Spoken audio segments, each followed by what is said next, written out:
Hey people of VC, it's Andy, a cloudy, milder your metal mogul. Nonsense. Vinyl update time, collection update time is a little bit more than just vinyl in here.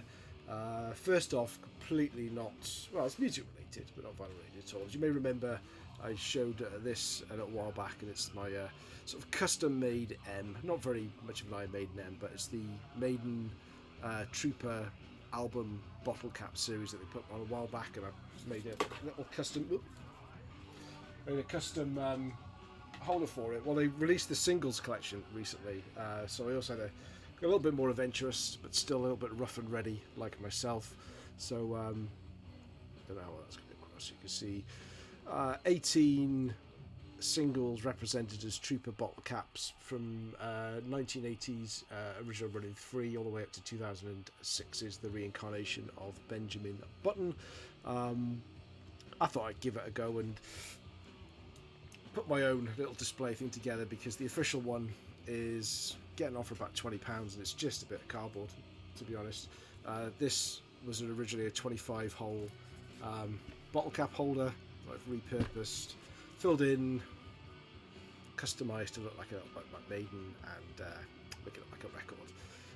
I opted to put Women in Uniform, so I scanned in my 7-inch single copy of Women in Uniform, because that is my favourite Iron Maiden single. It's not represented by the bottle caps, and I wanted to have it as part of this display. But I do love these bottle caps. I love them more than the beer, but you know, I'm a martyr and I drink the beer as well, just so I can rescue the bottle caps and come up with my own display thing. So let's see what they come up with next. Maybe it'll be live albums collection or something like that. I don't know. I'm sure they'll find a way to fleece me. But let's dive in and get showing with some of the music. So the first two things I'm going to show, okay, they're not vinyl. I've called this a vinyl update. But this isn't, although they are pre-orders that I have got on vinyl. So these are two albums that came out in the last couple of weeks from British new wave and traditional heavy metal bands, both bands that I've followed since they started. The first one is the new album, second full-length album by Toledo Steel. This is Heading for Fire. 8-track album on Dissidents Productions. Dissidents do a lot of promotion of UK metal bands. Fairly bare bones digipack release. The booklet is pretty much nothing but solo band shots and lyrics, and that's about it. This is a very solid album from Toledo Steel. No Quarter was their last album, which I thought was fantastic. This one I'm still getting my head around. It does have some really good tracks on there. So Rituals of the Firelight is probably my favourite one. Last Rites, pretty damn good as well. And On the Loose, so the intro to the album, the first song, is just kind of like, it's like a crescendo. It's like the end of some epic metal song, but it's at the beginning of the song instead, and it kind of really builds up the anticipation for a good listen ahead. So if you haven't checked out Toledo Steel, I recommend that you do. They're a really good traditional metal band. Upbeat songs, great riffs, solos, you know, all the good stuff. Check it out. Vinyl release of this is coming out, I think it's on red vinyl, but it's not until March, April next year. So pre-order from Cherry Red Records. Next up is probably my favourite British band around at the moment, modern British band at the moment, and that's Seven Sisters with their third full-length album. This is Shadows of a Fallen Star Part 1. Again, vinyl is out on pre-order at the moment, due out about the same time as the Toledo Steel. These are stablemates of Toledo Steel on Dissonance Productions. Another 8-track album. There's a sci-fi feel throughout this. Now, I don't know if it is a concept album, but there is a similar sort of theme, sci-fi style theme going through a lot of the tracks. It certainly has like a concept album feel to it, and this is absolutely fantastic. Now, The Cauldron and the Cross, their 2018 second album, was my favourite album of 2018, and this is going to be up there this year for me. Absolutely. Again, fairly minimal packaging from Dissonance on the CDs. That's going to look fantastic on the vinyl, and the booklet again, just lyrics, and that's the only picture of the 4. Now, Seven Sisters have got a whole new rhythm section really, so they're a 4-piece twin guitar attack, absolutely superb twin guitar attack, and Gaz Martin and Sam Christo, bass and drums respectively, have joined the band, and certainly the drummer as well just seems it's got more depth to it. It just seems heavier almost. As for the overall sound, it's not, whereas Toledo Steel are more your traditional heavy metal band, these guys have got something just a little bit different. They almost sound like they've got a maturity beyond their years. It is traditional heavy metal, but it's more melodic.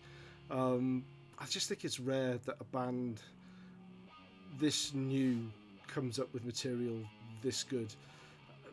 Probably more on the thinking man's or thinking woman's metal, of course, as well. Songs to check out: Horizon's Eye, which was the first single off this one, absolutely superb. Beyond the Black Stars, The Artifice, Whispers in the Dark. Wounds of Design is a slow and moody track. It's still very good, but I do love the faster tracks myself. And Shadow of a Fallen Star, the title track as well. Now, the album is Shadow of a Fallen Star Part 1. I'm assuming Part 2 will come along in the hopefully none too distant future, and I can't wait to hear what these guys come up with next. Absolutely fantastic band. As I say, I've got the vinyl on pre-order as well, but they did also do a cassette version, and this is on a blue clear cassette. I'm all over the place. Cassette shell. I'm keeping this one sealed. I've no reason to open it, but again, one of those bands I just want to support, and I will buy everything that they put out. Both the CD and the tape also came with a signed postcard as well, so I've got a couple of these. Yeah, just such a great band. So one of my favourite bands, and you've heard me talk about these guys before, and you will see those very, very high on my end of year list should I choose to do one. Okay, so they were in vinyl, but I've got vinyl on pre-order, so there you go. It's just a pre-show of vinyl I'm going to show next year. Malaya Rage. Still looking for their first album, but I did manage to grab a copy of Solitary Solitude, their second album. Very much second tier thrash for me, but that no means that they are a bad band at all. But this isn't the most memorable album. Swallow Your Soul is probably my favourite song off this, but it's definitely a keeper. You know, I'm not. I'm doing a lot of soul searching in my collection at the moment, curating it, culling the dead wood, and this will definitely stay within it on the Epic label. Excellent condition. I do need to find a copy, as I say, of their first album. So, Malaya Rage, Solitary Solitude. And they only put the hype sticker on for parental advisory, so this is obviously the sign of a good album that everyone would buy simply because they knew it would have the profanities on that all us kids wanted back in the 80s. Next up, UK Thrash, and 2021 reissues, both from Hydrovayne. So we've got their debut album, Rather Death Than False of Faith, and their follow-up, excuse the glare, more of a mini-album really, which is After the Dream. Now, let's talk about Rather Death Than False of Faith first.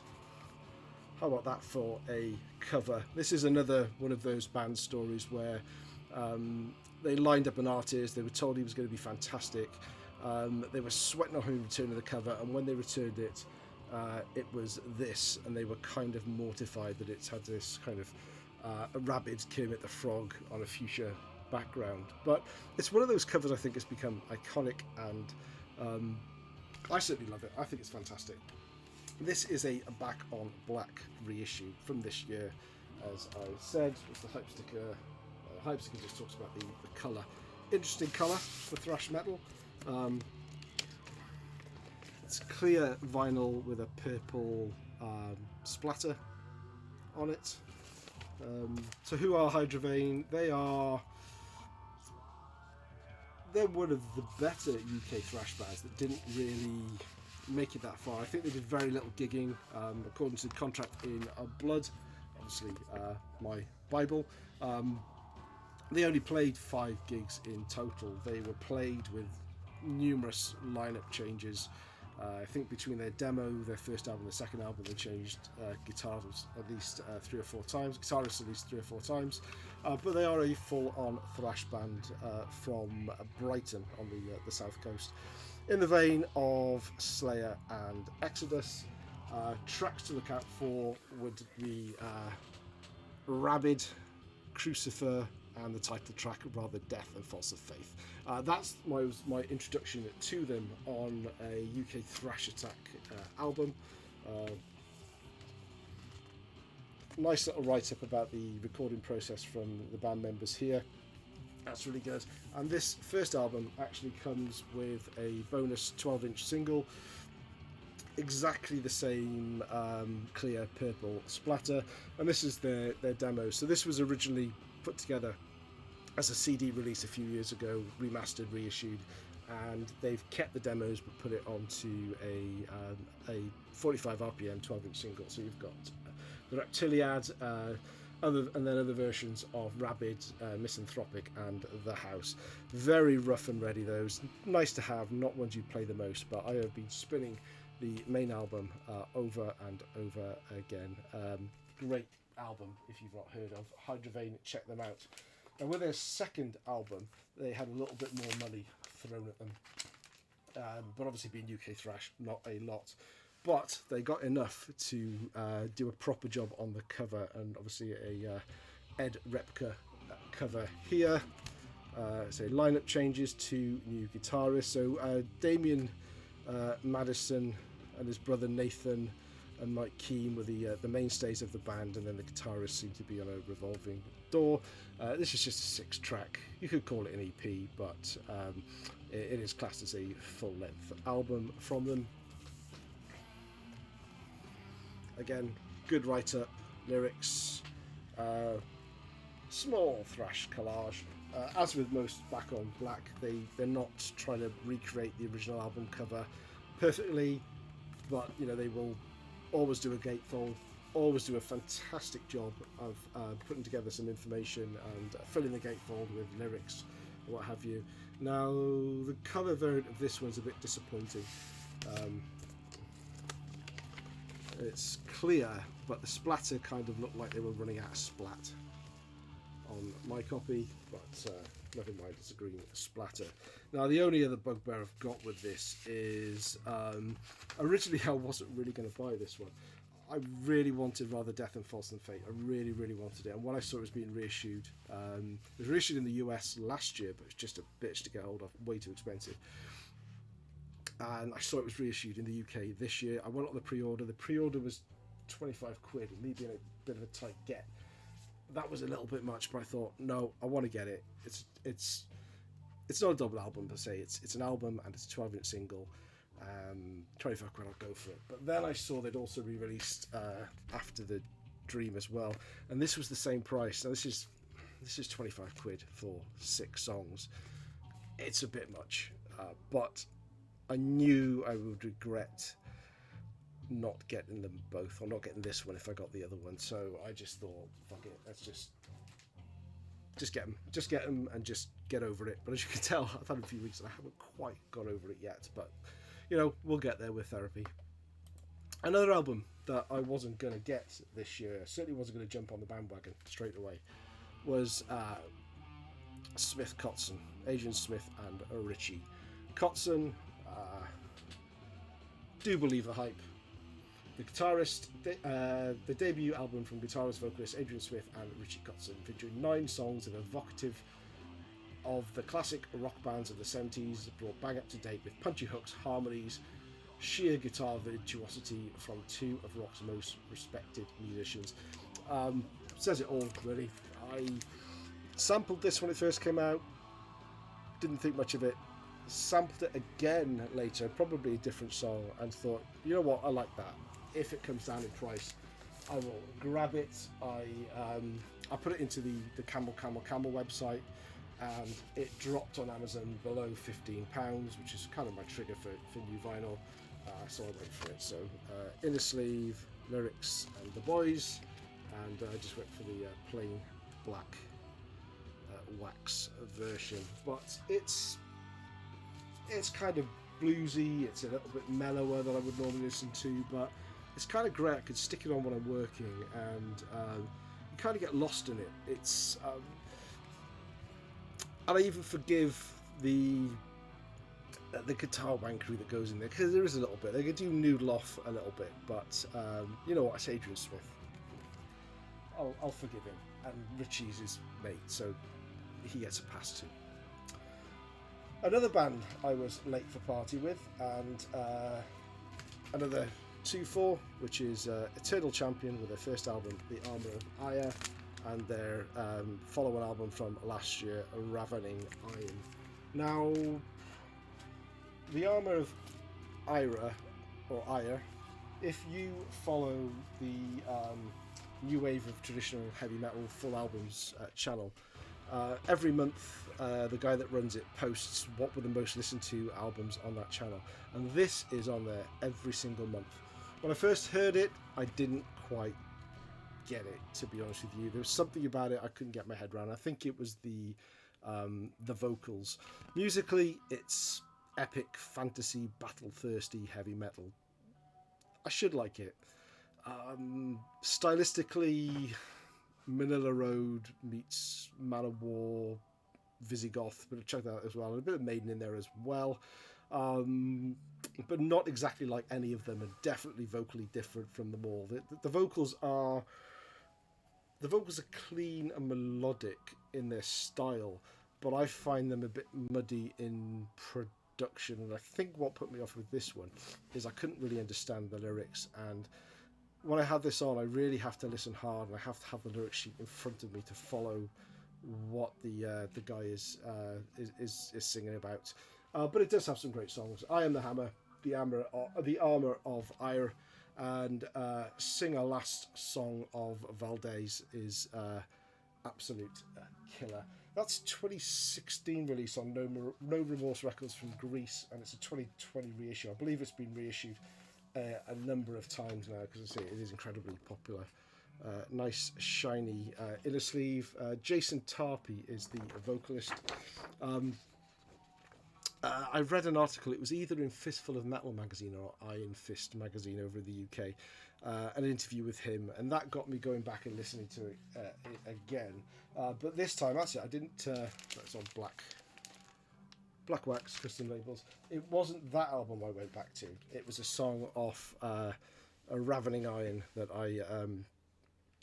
I jumped on second time around, and the production of this is better, and the vocals are a little clearer, although not perfect. Still have to read along to understand what's going on. Fantasy artwork on the front.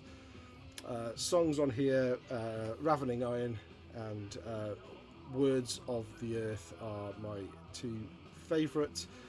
Say vocals much clearer, but this is my gateway to the debut. So once I got into this one, I had to find the debut as well. I picked them both up.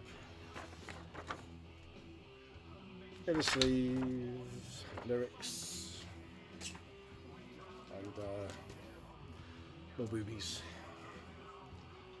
And that's it. Actually, I thought I had more. So what we have been listening to in the background, whether you can hear it or not, is Purification and Perfect Doctrine. Kind of looks like death metal, doesn't it, or black metal, but it's more sort of doom-laden heavy metal as well, from the US. It was a surprise to me I got sent this album by mistake, but I really, really like it. When did it come out? It was a 2020 release. Anyway, that's what we've been listening to. Thanks again for watching. Let me know your thoughts on these bands in the comments below. Always enjoy talking metal with you, and I will be back with another video very soon. Thanks for watching.